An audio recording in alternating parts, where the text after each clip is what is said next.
Stories help us to understand the world around us. They allow us to laugh, they allow us to cry, they give us the ability to feel and provide us with an outlet to heal. Join me as I get to know some of the amazing people behind the stories that we read in order to truly discover the story that has been hidden within each of us. My name is Bre Smith, and this is the Author Push Talk Show.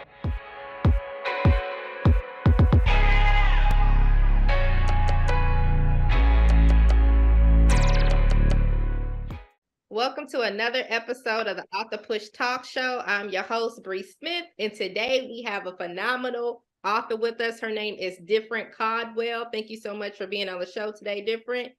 And she is going to be talking about her book, What If? A Controversial Paradigm Shift. So we are going to let Different introduce herself. We're going to jump right into this book, y'all. Welcome to the show, Different. How are you doing today? I'm happy to be here. Good morning to you, Queen. Hey to everybody out there watching.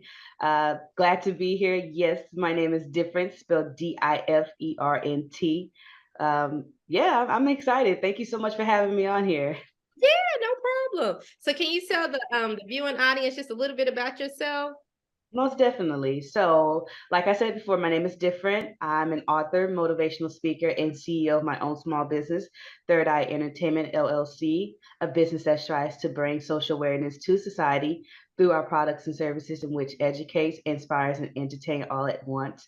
I guess a little bit about my background. I'm from Houston, Texas. I'm 32 years old. Um, I don't know. What else you want to know about me? Just ask. I feel like I go off into tangents and get to talking a lot. So, just ask me whatever you want to know.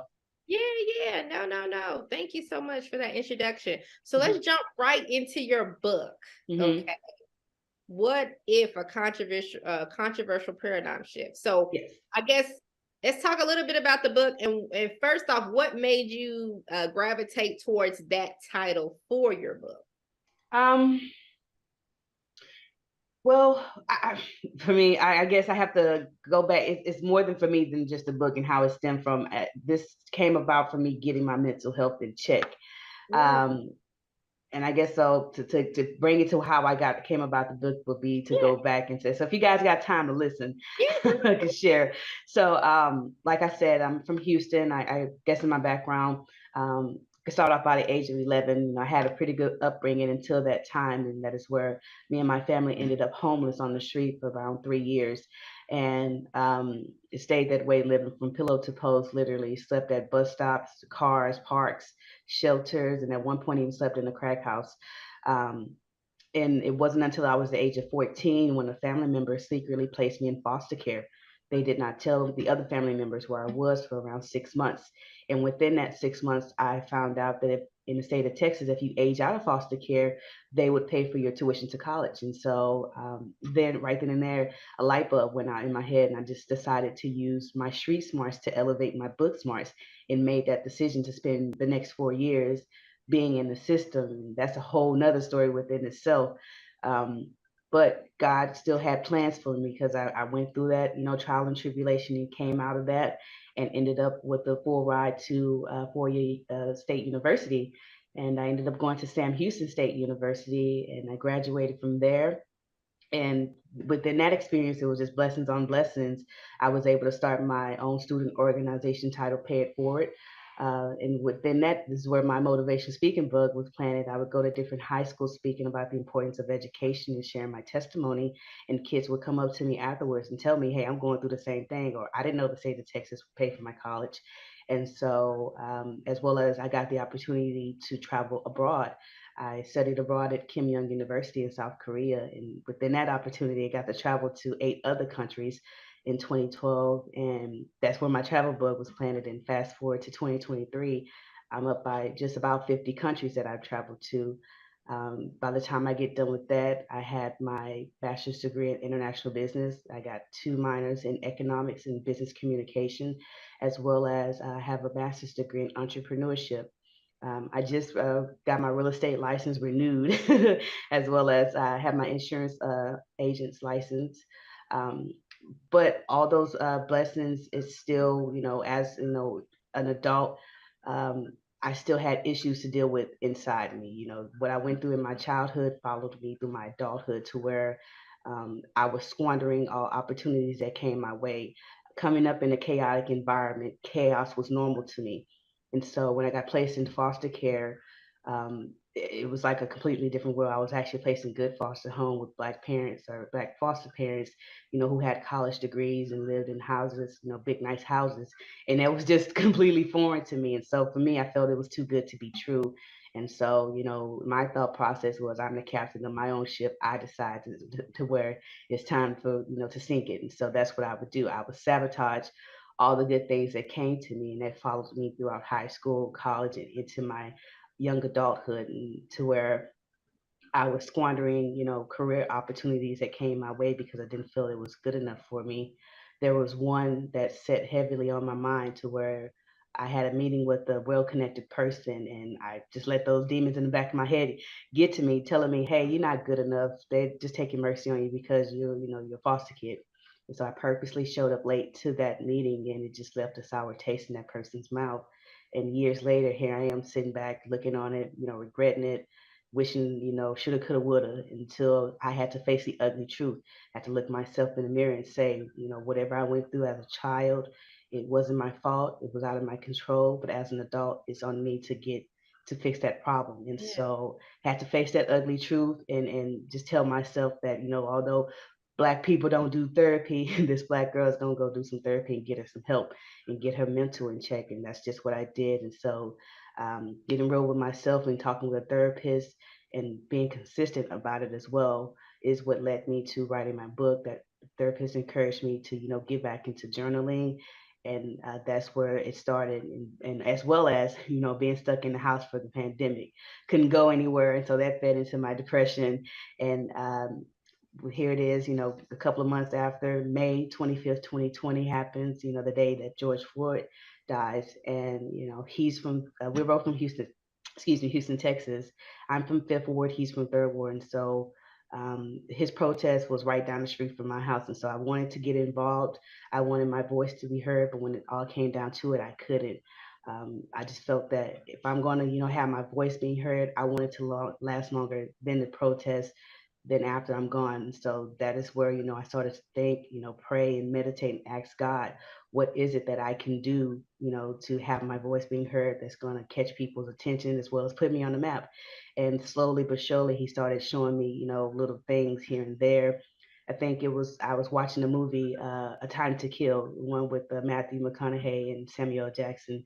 And towards the end, I don't know if any of you seen this or not, but towards the end, when he's giving his closing arguments, and he's asking these questions, what if, this little girl was beaten and raped?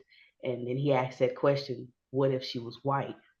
And, that shocks them. And so that's also where the inspiration stemmed from, just asking these questions. What if, this happened to you and your people instead of mine? And what if this was still happening to you and your people? Would you be okay with it then? How would you feel about it then? Was it justified? And if not, then why would it be justified for it to happen to us and not to you? And so the way that I've constructed the book is, Hang on one second. Hang on yeah, one yeah. second. I want to you said a mouthful, okay? I know I talk a lot and fast. I love it. I love it because I'm gonna break it down just a little bit. So, like, Yes. I love how you talked about because I think we shared our stories before, but I grew up in an abusive household. Yes. And so carrying that childhood trauma into my adult years, Mm-hmm. around 2020, around that time where it was like, okay, I got married, and then it was like, oh man, now I'm having to face reality of, okay, not only this relationship, but I'm also having to come face to face with myself and the ugly truth about myself, and not realizing that the childhood trauma. So I believe in that. I'm all for Black people, especially us, because Yes. we're so traumatized getting therapy. And I think, because like I said, a lot of people don't believe in it, especially in our community. And then, add the church proponent to it. And then it's like a lot of people in church be like, nah, it's just All you need is Jesus. But right. sometimes it be God leading you to that. And that's what I'm saying. I'm like, God literally led me there. He said, since you need therapy, go to therapy. It Yes, is ma'am. part of my deliverance. And so I commend you for that. But then I want to talk to about that self-sabotaging spirit, because I think a lot of us have that too. Because I know I have it. You know what I mean? Like where you will sit there and just squander opportunities, be like, oh man, and then like you said, it's almost like a condemnation will come upon you to the point where you feel like, oh man, and you beat yourself up about it instead of just being like, you know what, that's a lesson learned, and let me move forward and let me keep trying. And so yeah, I think a lot of us, we got to learn that. And then I love how you learn to take personal responsibility. Like, yeah, that happened to you as a child, but I'm taking personal responsibility. I'm an adult. I can't allow this to affect me. And so I love that. I feel the exact same way as that. So I was like, man, since you hit on some really good points, but then I love it too. Like I said, when you talked about how in this journey you were able to write your story, right? And even asking those questions, what if? Because you're right. If the tables were turned, how would you feel? And I don't think our white counterparts really have that, they truly understand that. Some think they cool and some of them think they know. But I'm like, no, you don't know the real story. Right, you know what I'm saying? They may experience it a little bit if they have a Black child, you know what I mean? But even then, some of them still, like, oh, like to turn a blind eye and look the other way. Well, they're gonna be so, and that's exactly why I've written it in this form. Is eye-catching, it's thought-provoking. It will rub some people the wrong way. But I want to stem back to what we said in regards to, coming up in that environment, in a chaotic environment, and having that notion in the Black community of, what goes on in this house stays in this house. And I think a big part of my business, well, I don't think, I know, a big part of my business with Third Eye Entertainment is that we push and advocate for mental health wellness awareness, and especially in the Black community, especially with women. And I just want to take this time to reach out to anybody out there watching and listening, and to know, and please understand that if you're going through any type of mental anguish, stress, illness, being depression, anxiety, bullying, having suicidal thoughts, please know that it is okay to not be okay, but never, ever, ever sit there and not be okay. Go get help. Go talk with somebody, a family member, a therapist, a friend. If need be, getting on medication. It's like that for some people. Picking up hobbies, cutting people off, do whatever it is that you have to do to keep your mental health in check and not go off the deep end and possibly take anybody with you. I've noticed that, hurt people hurt people. And so when it comes to, getting your mental health in check, it's not just about you, it's about saving others as well. And so for those out there that may need it or know somebody who may need these mental health resources, please feel free to share it with them. The crisis hotline number is 1-800-273-8255, or you can call or text 988, or you can text 741-741. And for those that would like to, you guys can go online and visit mentalhealthishealth.us, or you can visit 988lifeline.org. And please remember, although I am giving you guys these mental health resources, it's on you to do your own homework and your own research and find what works best for you. Because at the end of the day, you guys are the captains of your own ship, and you decide where to navigate the water, as well as whatever trial and tribulation you guys may be going through out there. Please know that this too shall pass and you will get through it. So going off the deep end is not an option. It's not worth it. So don't do it. Okay, so I digress on that. I just always want to make sure I share that piece of information with those out there. Now, going back to the book, this is exactly why I set it up in this way and in this form, is to catch those who like to turn a blind eye, is to catch their attention and make them think, hey, what if this was to happen to our people? I have it, like I said, set up in four main paradigms. I have historical, political, precedent, and hypothetical. And with the historical side of it, it's just, detailing and, like I said, an erase role reversal of all the events and historical deaths that have occurred in the African American community. So for instance, right off the bat, when you turn the first page in historical paradigm shift, you see me asking the question, what if in 1619 Africans started dealing in illegal slave trading, whereas they kidnapped millions of English women, men, and children and brought them on slave ships to America? And then you would see that provocative and graphic illustration of, white slaves in shackles and chains and being whipped by slave ship owners, and some of them jumping from ships like we did.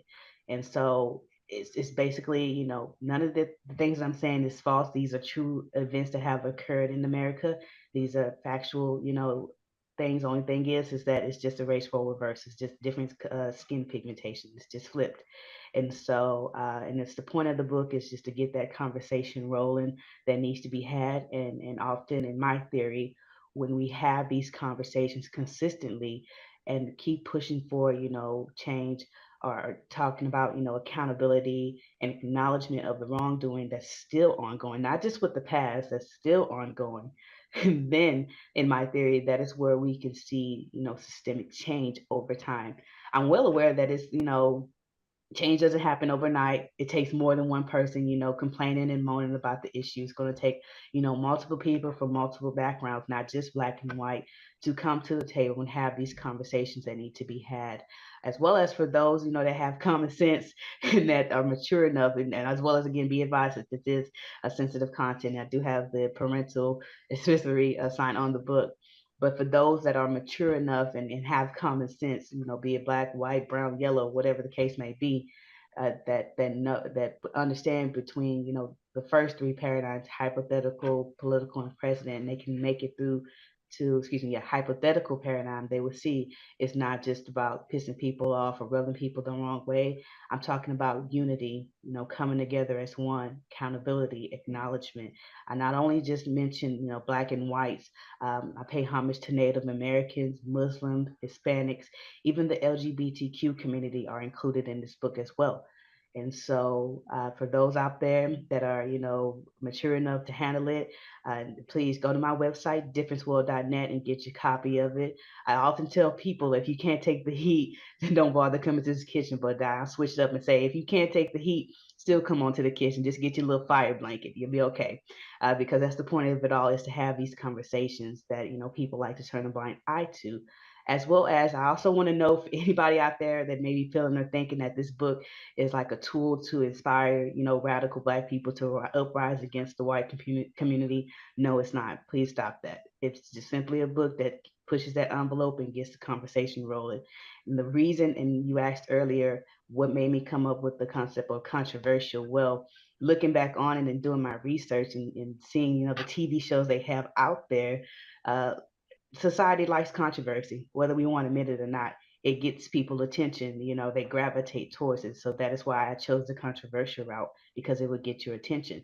But for those, like I said, that read on through the book, and they will see it's not just about rubbing people the wrong way. They say in writing that's that attention grabber. And so I went the controversial route to get your attention. And now that I have it, listen up. And so that's what it's all about. It's just, coming together, having that talks that need to be had. And like I said, I'm well aware that change doesn't, happen with just one person. It's not going to happen overnight. But what if, Bree, what if this was the generation that plants the seed for the next, or the next generation? I see it happening. I just don't see it happening overnight. It's going to take some time. And so that's why I encourage everybody out there, that's a part of the community, the Black community, to get this book, read it and share it with others, have the conversations, post your reviews. I'm looking to you guys, my target audience, to help me, spread the word, because of course they're not going to want to pick up the book and read it. But unfortunately, at the next protest that we have to have of an unknown Black person, I want you guys to show these illustrations, and hold them up high so they can see what it is that we are going through and what we feel. And maybe then they will start to understand. Yeah, yeah. I mean, I love it. The entire time you was talking, it was like God was downloading to me. Mm-hmm. And I don't know if you've ever thought about this, but I really see you doing activism. I feel that as well, but I feel like more of a motivational speaker, you don't just want to be because no Black activist, because the way that it is, like, for real, like, I really see you getting out there. And I don't know if you've thought about even like sharing your book with some Black activists. I thought of it. Yeah, like sending your book to some Black activists. I'm seeing you doing TED Talks. Our white yeah. Hey, speaking into existence. But no, for real, I literally can see you doing a TED Talk about this. You know what I'm saying? And from that really growing, and I even see you like on TikTok. I don't know if you got like little TikTok reels. I'm learning it. yeah, but like literally getting this out, because I really feel like this needs to be a part of the conversation. Yes. And I feel like this is the other side of the activist part. And I know you say a motivational speaker, but I'm telling you, I really feel Black activists. Yeah. You Okay. know, pray about it, think about it, meditate on it. But Yeah. I Hey, really, who knows? If it's in the cards for me, definitely. yeah, I really see you doing that. I'm telling you, because this Yes. book, like, when you were describing it, I'm like, people do need to hear this book. Hmm. Like, people need to hear this book. And like I said, even if you're not going to be like the activist, like if you could just get it out to some Black activists that are prominent in the community, you That's a know, good idea. so that they can start talking about this book and bringing this into conversations. I know a guy I interviewed last year, actually here in the DMV. He has a company called Truth Be Told, and Mm-hmm. uh, he talks about Black history, right? Like the facts Mm-hmm. of African Americans here, you know, what happened during slavery and things like that. Powerful story. Didn't even know half the stuff that took place in the DMV. But like Mm-hmm. connected with more people like that, and even in the African American Museum, you know, like really just getting it out, like pushing. Yeah. I Oh really, yeah, definitely. I really see that being a part of the conversation. Definitely. And thank you for that. That's like you playing the bud in my ear. See, now I got to go get online and search Black activists now. Thank you. You're welcome. No, for real. I love it. I love it. I love it. So what's some next, like what are your next steps? Like what do you plan on doing? Well, Book I've or your been doing business? some speaking events, virtual speaking events right now, as well as building and dropping vlogs for my YouTube channel. Right now, I'm trying to build up subscribers to my YouTube channel. With that being said, you guys, please go to my YouTube channel and subscribe. Difference World YT, come and learn. Um, I like to think of myself as an eclectic woman. I'm not just about, talking about systemic racism and pushing for social awareness. Like I said, with Third Eye Entertainment, we're all about entertaining, educating, and inspiring. So when you go to my YouTube channel, you'll see I have a content schedule. I do motivational vlogs, social awareness vlogs. I drop my podcast interviews as well as pop culture reviews and my travel vlogs to entertain and inspire those out there that have not traveled the world. Like I said, I've been to just about 50 countries. And so I dropped my vlog sharing. I just dropped Rome last week, Cairo. Go check it out. That's why you guys, like I said, my tagline is come and learn. And so go to Difference World and come and learn about your girl. What else I got going on? Uh, my motto is manifest, plan, and prepare. So right now I'm manifesting, planning, and preparing to get on the Rolling Martin Unfiltered podcast. I feel that that's one of the next step where I should be, where I belong, as well as to push this book. That he has a huge platform of people that would understand where I'm coming from. And so manifest, plan, and prepare is what I always tell people. And the story behind manifest, plan, and prepare, it stems from my life and what I went through and how I realized the power of manifestation is real, as well as with the power of tongue. Um, I realized that when I manifested my worst nightmare into existence out of thin air, and I told myself that if I can manifest my worst nightmare, why not manifest my biggest dreams? And so when I say manifest, that means removing all the doubt, all the fear, all the naysay out of your mind and reprogramming it to a positive one. Believing in yourself, believing in the universe will give you what you need. Uh, um, and as far as planning goes, getting it out on paper, coming up with a plan of action, writing things down, putting pen to paper, and having, multiple backup plans, exit plans. You can't plan for the unknown, but you can expect that it is coming. And when it does, you just have to, be mentally prepared that whatever you're going to go through, you will get through it and it too shall pass.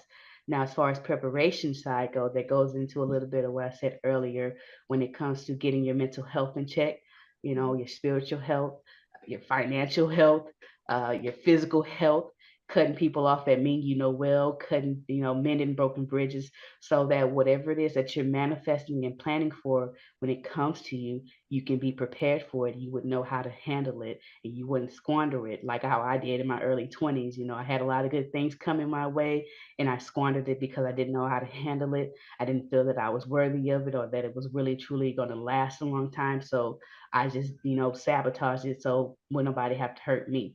And so when I say manifest, plan, and prepare, that's what I mean by that. Get it out and see it in your mind, write it out on paper, and then prepare for it to come because it surely will. And so that's just what I'm at with it right now. I haven't made it big time yet, but I know that it's coming because I'm keep pushing forward. I got people like you that's rooting for me and in my corner, and as well as I just want to take this time to give you your flowers and give you a shout out. I see you doing your thing online and you just pushing for greatness, and you're gonna get there as well. I see it happening for you too. So keep doing your thing, and that crown on your head, you are rocking it oh so well. I heard you just got a birthday, so I know you were partying, had a good time. I can see you with your long hair flipped. You were doing your thing. So, and then so keep shining on them and keep putting pressure on their neck. And I'm going to do the same. Yes, sis. Thank you for that. I love it. I love it. I wish more of us would learn to come together. Yes. It's like we got so much, what I'm saying, hate out there from the world. What I'm saying? Yes. We got to learn to love each other. You know what I mean? And in reminding each other that we're kings and queens, and as well as that's why I put salutations when it comes to our people. Always yes ma'am, no ma'am, because there was one point in time in history, we didn't get that respect that white people automatically get. At one point in time we were considered dog food, and so or a 20-year-old white boy back in the day can get away with calling a 60-year-old black man boy, and so with our people it's given automatically. Even if they don't give it to us, we need to give it to ourselves and remind ourselves where we come from. We have bloods of kings and queens running through our vein, and let us not forget it.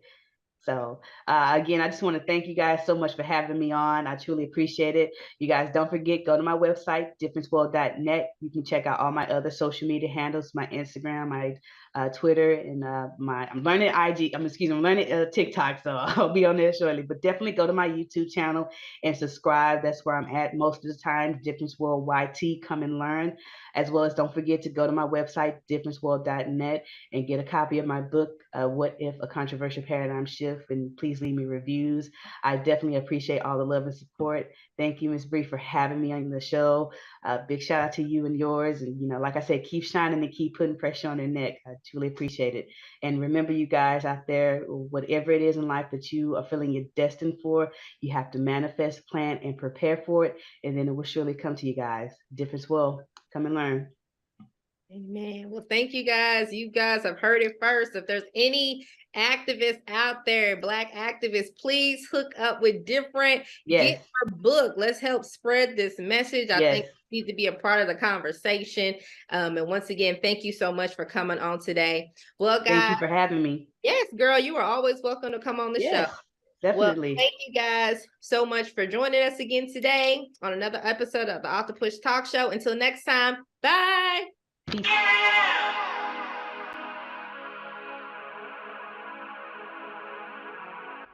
Stories help us to understand the world around us. They allow us to laugh. They allow us to cry. They give us the ability to feel and provide us with an outlet to heal. Join me as I get to know some of the amazing people behind the stories that we read in order to truly discover the story that has been hidden within each of us. My name is Bre Smith, and this is the Author Push Talk Show.